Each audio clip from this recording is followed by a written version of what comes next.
د 50 کاله مخکې افغانستان نن نه ده. نن بیخي لکه څنګه چې 20مه پیړۍ ده، افغانستان یې 20مه پیړۍ کې نن ژوند کوي. د 20مه پیړۍ په سیاستونو په اساس باندې نن د ځان عیار کړی دی. اقتصاد محور سیاست دا ډېر پرمانا سیاست ده چې هېڅوک هېچا ته څه نشي کولی. موږ کوم بد سیاست نه لرو. تعهدات د دوحې سفر کول د مواد مخدر تطبیق شو. همسایګانو ګاونډیان لرې نږدې هېوادونه به د افغانستان له خاورې نه تادیدېږي، نه دي شوي.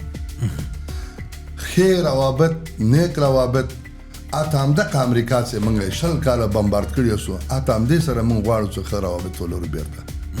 جنګ صفحه تېره سوه.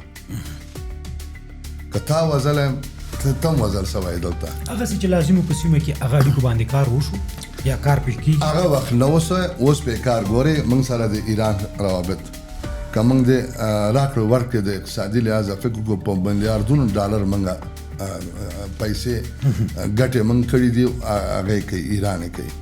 همداسې ازبکستان سره اوس دغه 2 ورځې مخکې ما ولوسته چې د $1 میلیارډ نه زیات موږ هغه تبادله شو، د اجناس دی هند سره 1 میلیارډ نه واوښتلو. $1 میلیارډ په دې کمه موده کې موږ تجارت د هند سره واوښته. یعنې اوس موږ منځنۍ اسیا موږ سره یو کور سو، یو کلی کې سو، موږ یو کلی یاستو.